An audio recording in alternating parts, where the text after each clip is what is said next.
இவரை நீங்க மாத்தாம இருந்ததோடைய விளைவு என்ன? இவர் யாருக்காக பயன்படுறாரு அப்படின்னா, இவர் திமுகவுடைய ஸ்லீப்பர் செல்லு. 40 தொகுதியும் திமுக ஜெயிப்பதற்கு அண்ணாமலை உதவிகரமா இருந்தாரு. பணம் எடுக்கிறதுக்கு எடப்பாடி தயங்குறாரு, மற்ற அமைச்சர்கள் தலையில பாரத்தை போடுறாரு. இவர் சம்பாரிச்சது மட்டும் வச்சுக்கிட்டு மற்ற அமைச்சர்களை செலவு பண்ண விடுறாருங்கிறதுனால இந்த தனி கட்சி ஐடியாவுக்கு வேற எந்த அமைச்சர்களும் முன்னாள் அமைச்சர்களும் ஆதரவு தெரிவிக்கல. அண்ணாமலை கிட்ட தொடர்பில் இருந்த அமைச்சர்கள் வீட்டுல இன்கம் டாக்ஸோ இடியோ ரைடு போகல. இவரா ராஜ்யசபா ஆகிறேன், மந்திரி ஆகிறாங்கிறதெல்லாம் சேனலில் இவருக்கு இருக்கக்கூடிய நண்பர்கள்ட்ட இவரா சொல்லி போட சொல்றாரே தவிர மத்திய அரசாங்கத்துக்கு அந்த மாதிரி வர ஒரு எண்ணமே கிடையாது. ஏங்க சிஎம் வராருங்க, தலைவர் வராரு அப்படியா அப்படிங்கிறவரு கவர்னர் டீ பார்ட்டியில் அண்ணாமலை வராருன்னு திட்டுன்னு எந்திரிச்சு நிற்கிறது. ராஜ்நாத் சிங் மலர் வளையம் வைக்கிறப்ப அண்ணாமலை முன்னாடி வான்னு கனிமொழியை பின்னாடி தள்ளிட்டு அண்ணாமலை முன்னாடி இழுத்தது ஏவாவேலு.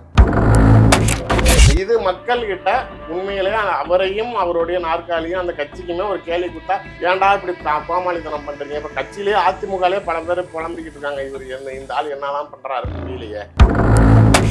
நெஞ்சு வலின்னு போய் படுத்தவர் 1 மணி நேரம் படுத்துட்டு அவரை வரலன்னு தெரிஞ்சோன்னா அவரே நல்லபடியா எந்திரிச்சு வந்து பத்திரிகையாளர் சந்திச்சுட்டு எந்திரிச்சு போற அளவுக்கு இருக்கிறப்ப அதுவும் ஒரு கேள்வி கொடுத்தா பாக்குற மாதிரி ஆயிடுச்சு. ஓ பன்னீர்செல்வத்தை பொறுத்த வரைக்கும் இவ்வளவு நாள் நாளைக்கு இருந்தவர் இப்ப ஏன் தனி கட்சிக்கு போறாரு அப்படின்னா, அப்ப அமித்ஷா கை விட்டுட்டாரு. உங்கள் லெஜண்ட் சரோனாவில் அக்ஷய திருதியை முன்னிட்டு தங்க நகைகளுக்கு பவுனுக்கு ரூபாய் 2000 தள்ளுபடி. ஏப்ரல் 22 முதல் மே 4 வரை. The legend new Saravana stores பிரம்மாண்டமாய் பாடி.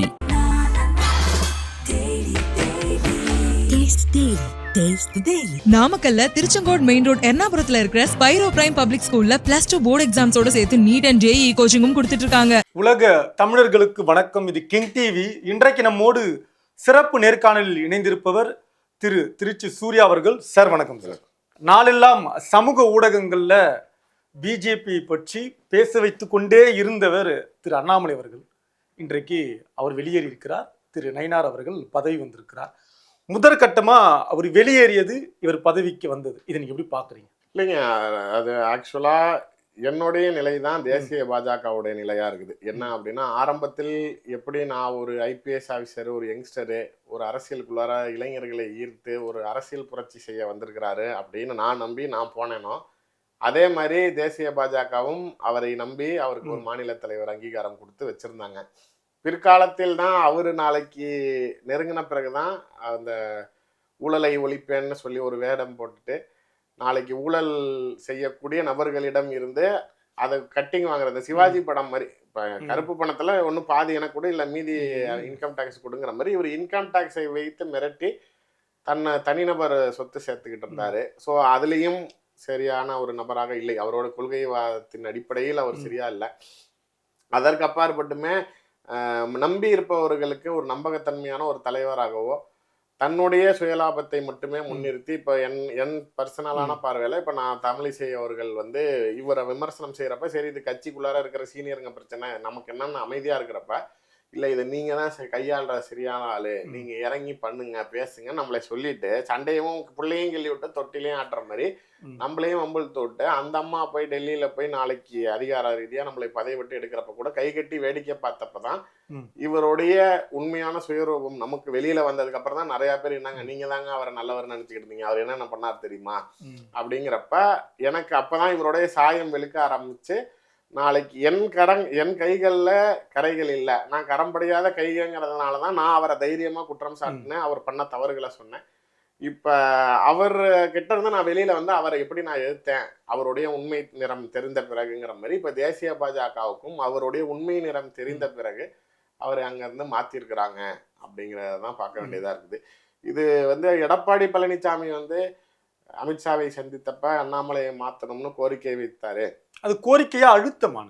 இல்ல அப்படி வைக்கவே இல்லைங்கிறேன். அது எதா இருந்தாலும் சரி, கோரிக்கையும் கிடையாது அழுத்தமும் கிடையாது, அவர் அப்படி வைக்கவே கிடையாது.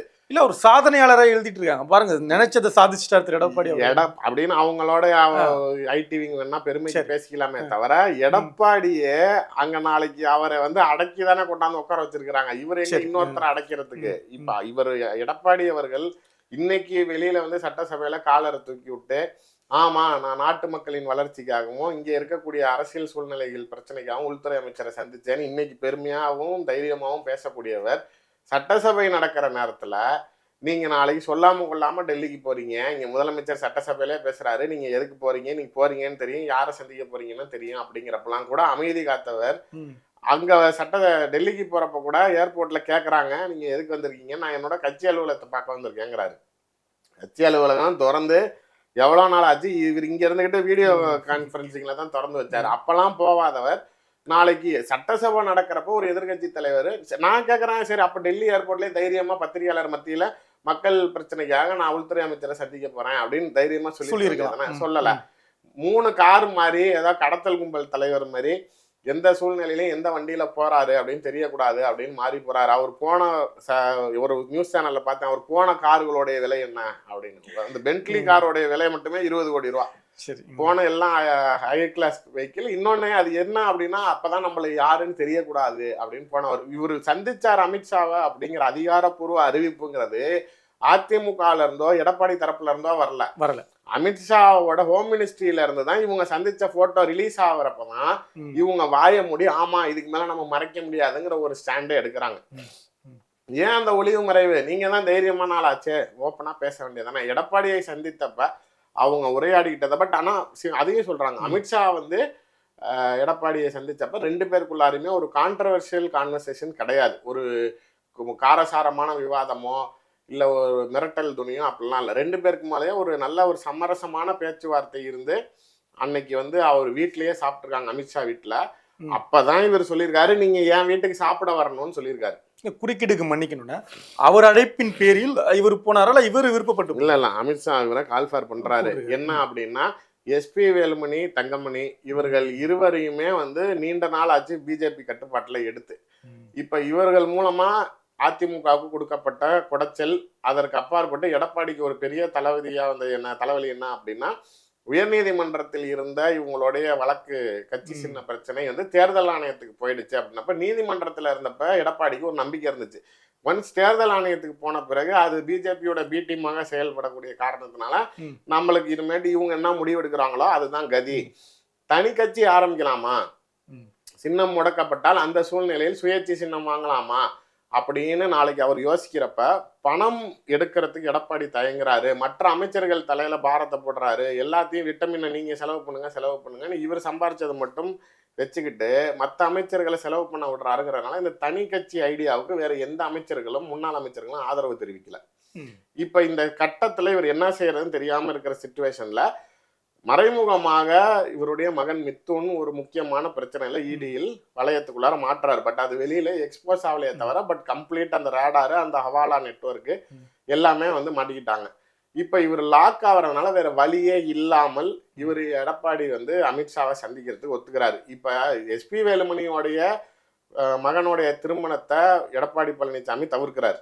எதுக்கு தவிர்த்தாரு அப்படின்னா, பாஜகவுடைய முக்கிய தலைவர்கள் அங்க அந்த கல்யாணத்தை கலந்துக்கிறாங்கிறதுக்காக தவிர்த்தவரு. இங்க அமித்ஷாவையே நீங்க போய் சந்திக்கிற அளவுக்கு ஏன் போகணும் அப்படிங்கிறப்ப உங்களுக்கு கட்டாங்கட்டி பாக்ஸுக்குள்ள லாக் பண்ணி தான் உங்களை வர வைக்கிறாங்கிறது புரியுது. பட் அங்க இருந்த கான்வர்சேஷன் ஒரு காரசாரமா இல்லை. என்ன அப்படிங்கிறப்ப இவர் வந்து 2 வேலை தான் பார்த்துருக்காரு எடப்பாடி. என்ன அப்படின்னா, முதல் ஃபைல் ஒன்று கொடுத்துருக்காரு. அது என்ன அப்படின்னா, அண்ணாமலையை மாத்துங்கன்னு சொல்லலாம். ஆனால் நான் பாஜக கூட்டணி வேணான்னு நான் வந்ததுக்கு காரணம் அண்ணாமலை தான். எதனால? எனக்கு உங்களுக்கிட்டையும் பிரச்சனை இல்லை எஜமா, மோடியும் பிரச்சனை இல்லை எஜமா, எனக்கு உங்க கட்சிக்கும் எனக்கு எந்த பிரச்சனையும் இல்லை எஜமா, பிரச்சனையே இந்த பயதாங்க அப்படிங்கிறப்ப என்ன அப்படிங்கிறப்ப அவர் தலைவர்களை விமர்சனம் செய்தது, இவரை பேசியது, கட்சி கூட்டணி தலைவர்களை பேசியது, மற்ற அமைச்சர்களை பேசியதுன்னு ஒரு ஃபைல் போட்டு கொடுக்குறாரு. அந்த ஃபைல்ல தான் ஒரு ஆட்டமே இருக்குது. என்ன அப்படின்னா, எந்த இடத்தில் எந்த நேரத்தில் எந்த பிரஸ் மீட்டா இல்ல பொதுக்கூட்டமா அப்படின்னு மென்ஷன் பண்ணி இவர் என்ன பேசினாரு அப்படிங்கறத தமிழ்ல எழுதிட்டு கீழே அதுக்கு ஹிந்தியோடைய மொழியாக்கும் சப்டைட்டில் போட்டு அதுல ஒரு ட்விஸ்ட் இருக்குது. என்ன அப்படின்னா, இப்ப அண்ணாமலை வந்து இவர் எடப்பாடியே தற்கூரின்னு திட்டினார்ல, ஆனா தமிழ்ல தற்கூரின்னு போட்டிருக்கு, ஆனா கீழே ஹிந்தியில அதை கெட்ட வார்த்தையா மாத்திட்டாங்க. அமித்ஷா எதை படிப்பாரு? ஹிந்தியில தான் படிப்பாரு. அப்போ இவன் கெட்ட வார்த்தையில திட்டி வச்சிருக்கான் பாவம் இந்தால அப்படிங்கிற மாதிரியான ஒரு ஃபைல். இப்ப இது எதுக்கு இவங்க ப்ரொடியூஸ் பண்றாங்க அப்படின்னா, இதை கண்டினியூவேஷன் பண்றப்ப சார் என்ன நாங்க கண்டினியூ பண்ணணும் தான் நினைச்சோம். கீப் ஆன் ரிப்பீட்டிங் எங்களை போட்டு அட்டாக் பண்ணிக்கிட்டு எங்களை டேமேஜ் பண்ணிக்கிட்டு எங்களுடைய பேட்டர்ன் லீடர்ஸ் ஜெயலலிதாவெல்லாம் பேசுறப்ப கட்சி தொண்டர்கள் கொந்தளிக்க போகதான் நான் திரும்பி இது பண்ணேன். நான் அப்பயே உங்ககிட்ட வந்தேன்.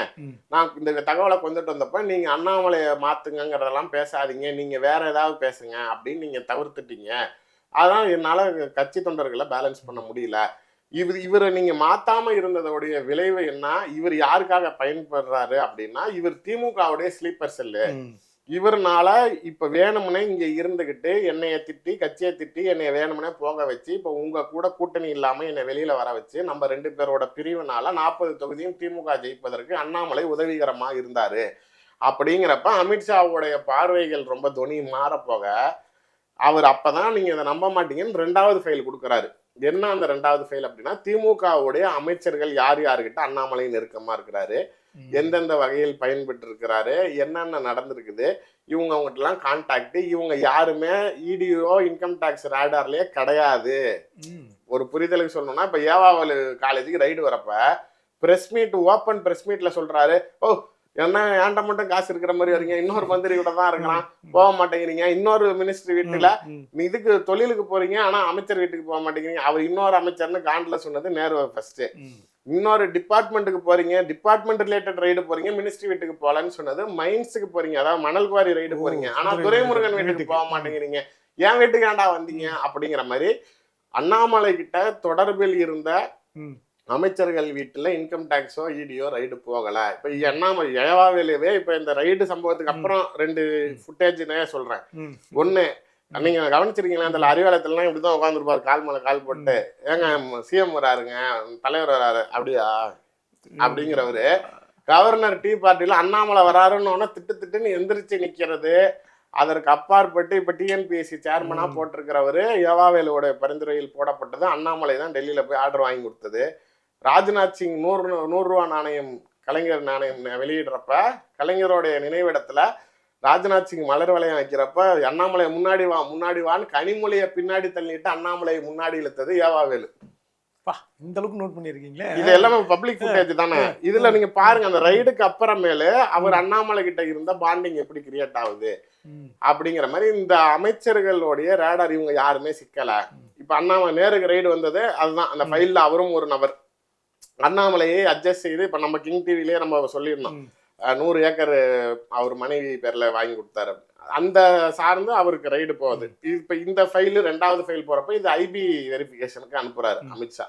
இதெல்லாம் முடிச்சுட்டு அவரு எடப்பாடி வச்ச ஒரே ஒரு கண்டிஷன், நான் என்ன வேணாலும் செய்யறேன். அவர் கேட்டது ஃபர்ஸ்ட் 2 விஷயம், எனக்கு 6 மாசம் டைம் வேணும், ஏன்னா தொண்டர்கள் கிட்ட நம்ம கொஞ்சம் சரி பண்ண வேண்டியது இருக்கு, அந்த டைம் ஹீல் ஆக வேண்டியது இருக்கு. நீங்க அண்ணாமலை இருக்கிறது பிரச்சனை இல்லை, அவர் அதை டச்சே பண்ணல, அந்த சப்ஜெக்டை நீங்க மாத்துங்கிறதுக்குள்ளாரே அவர் போல.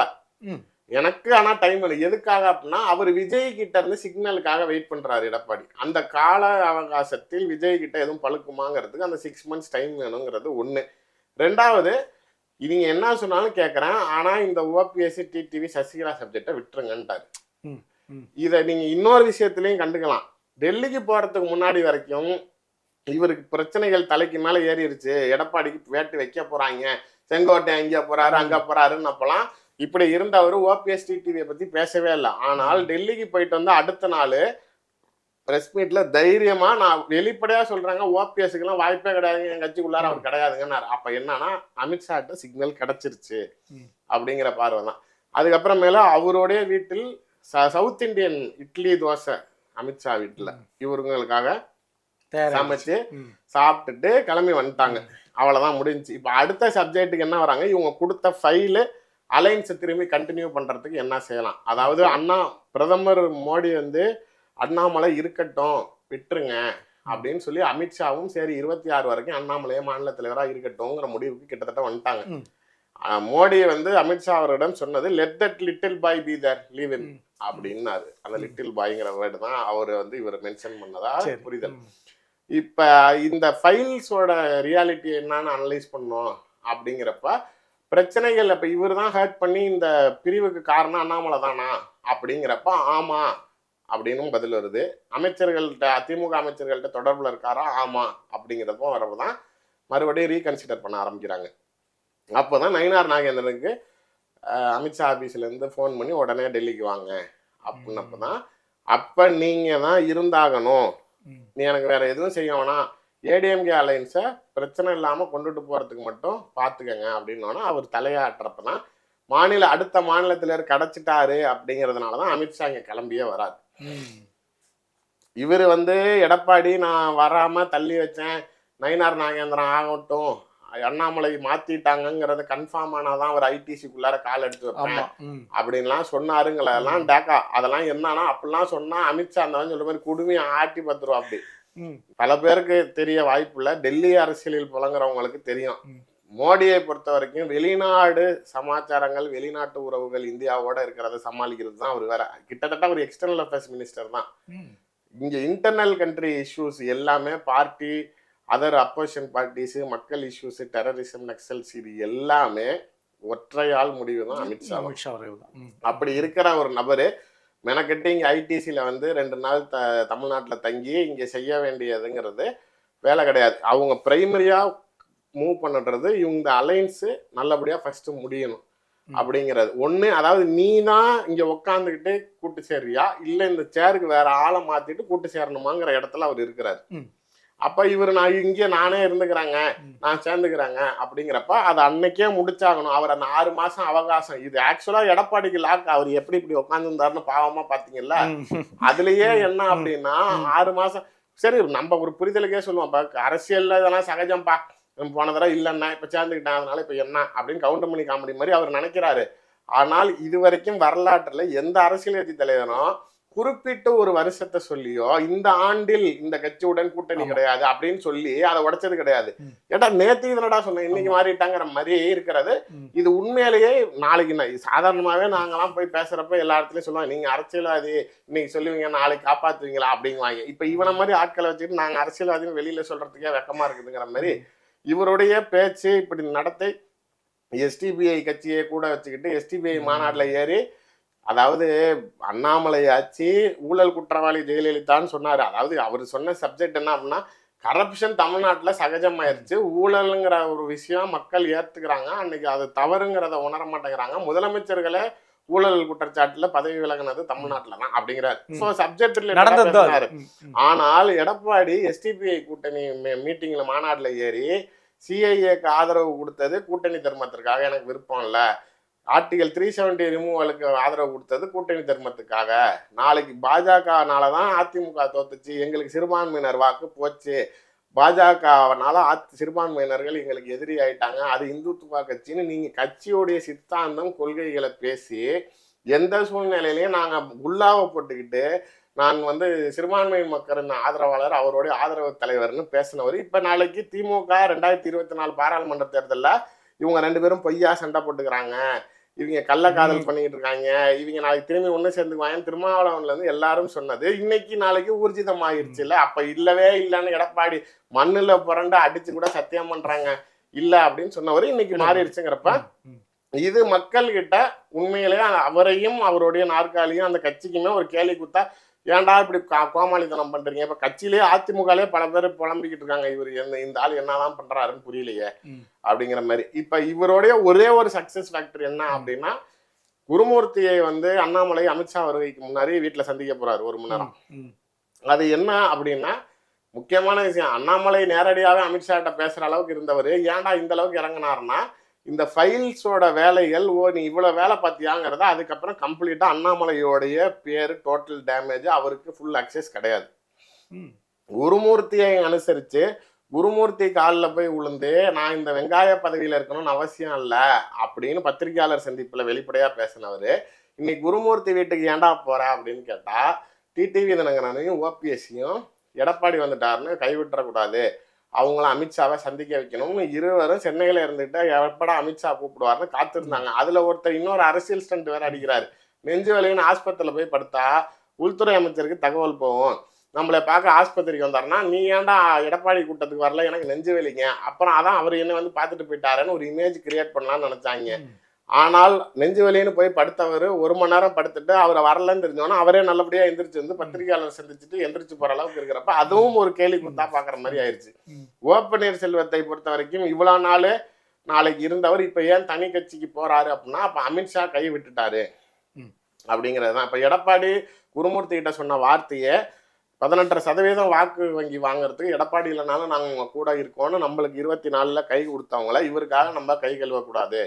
இப்ப இவர்களை நீங்க தவிர்க்கும் பட்சத்தில் இவர்களோட அடுத்த சாய்ஸ் விஜயா தான் இருக்கும். இப்ப நீங்க தேவையில்லாம ஒரு தேர்ட் பார்ட்டி அலையன்ஸை ஸ்ட்ரென்தன் பண்றதுக்கு இப்ப விஜயை மதிச்சு எந்த கட்சியும் போகாம இருக்கிறப்ப இவர்கள் அங்க போறப்ப விஜய்க்கு ஒரு இம்பார்ட்டன்ஸ் கிரியேட் ஆகும். இதை நம்ம தவிர்க்கணும் அப்படிங்கிறது தான் அவருடைய வாதமா இருந்துச்சு. ஆனால் அமித்ஷா வந்து அதை ஏற்க மறுத்துட்டார். ஏன்னா அவருடைய ஒரே சிங்கிள் ரிக்வெஸ்ட் எடப்பாடி வந்து பிஜேபி கிட்ட வச்சது 2 விஷயம். பணம் தேர்தலுக்கு கொடுத்துருங்க, என்கிட்ட காசு இல்லை, இவங்களே சேர்த்து சொல்லாதீங்க, அவ்வளவுதான். அண்ணாமலையா வந்து இந்த பிட்டை போட்டா இது வேலையாகும் அப்படின்னு அழகா சில ஃபைல்களை கொடுத்து அவரை க்ளோஸ் பண்ணிட்டார். இப்ப அதிமுகவுடைய கூட்டணி இப்ப அண்ணாமலை என்ன சொல்றாரு, நான் இங்கேயே இருந்துக்கிறேன், நான் வெறும் ஒரு கட்சி நிர்வாகியா இருந்துக்கிட்டு நான் எம்எல்ஏ எலெக்ஷன்ல நின்றுக்கிறேன், நான் அப்படியே ஓரமா இருந்துக்கிறேன், ஐயோ சாமி நீங்க இருந்தா குடும்பத்தை கெடுத்துருவா, நீ தயவுசெய்து டெல்லிக்கு வந்துட்டு நீங்க இருந்தாலே ஏதாவது பஞ்சாயத்தை உருவாக்கிடுவா அப்படிங்கிறதுனாலதான் அவங்க பதட்டமாகிட்டு இவரை இங்க ஹோல்டே விட மாட்டேங்கிறாங்க. இவரை வந்து இவரா ராஜ்யசபா ஆகிறேன் மந்திரி ஆகிறேங்கிறதெல்லாம் சேனலில் இவருக்கு இருக்கக்கூடிய நண்பர்கள்ட்ட இவரா சொல்லி போட சொல்றாரே தவிர மத்திய அரசாங்கத்துக்கு அந்த மாதிரி வர ஒரு எண்ணமே கிடையாது இவர் கொடுக்கறதுக்கு. இவரை தேசிய செயலாளரா அறிவிக்க போறாங்க. எச் ராஜா முன்னாடி இருந்த பதவி, அது 16 பேர் இருக்காங்க தேசிய செயலாளர், அதுல இவரும் வருவார். வேறனா ஒரு 3 மாநிலம் இல்ல 2 மாநிலம் இன்சார்ஜ் கொடுத்து போய் டிவி டிபேட்ஸ்ல இனிமேட்டு பேசி கத்திக்கிட்டு கடை அப்படிங்கிற மாதிரி தான் விட போறாங்களே தவிர இவருக்கு இனிமேட்டு அந்த மாதிரி ஏன்னா முக்கியத்துவ பதவிகள் எதுவும் கிடையாது. நயினார் நாகேந்திரனை பொறுத்த வரைக்கும் எந்த சூழ்நிலையிலையும் அதிமுகவில் இருந்து வெளியில் வந்தவர். எடப்பாடிக்கு நயினார்கிட்ட ஒரு நல்ல ரேப்போ இருக்குது, 2 பேர்கிட்டையும் ஒரு இணக்கம் இருக்குது. ஏன்னா நயினார் மந்திரியா இருந்தப்ப அவருடைய இலாக்காவுடைய வாரிய தலைவராக இருந்தவர் எடப்பாடி பழனிசாமி. அதனால அந்த ஒரு எப்ப பார்த்தப்ப அவர் மந்திரியா பார்த்தப்ப எப்படி எடப்பாடி இருந்தாரோ இப்போ வரைக்கும் அந்த மரியாதையோட தான் பேசுறாரு. அது இன்னொன்னு பாஜக அதிமுக கூட்டணியோட பயணிக்கணும்னு விருப்பப்படுற ஒரு ஆள் எடப்பாடி பழனிசாமி. தொடர்ந்து பேசலாம் சார். ரொம்ப நன்றி சார். உங்கள் லெஜண்ட் சரோனாவில் அக்ஷய திருதியை முன்னிட்டு தங்க நகைகளுக்கு பவுனுக்கு ரூபாய் 2000 தள்ளுபடி. ஏப்ரல் 22 முதல் மே 4 வரை. The legend new Saravana stores பிரம்மாண்டமாய் பாடி.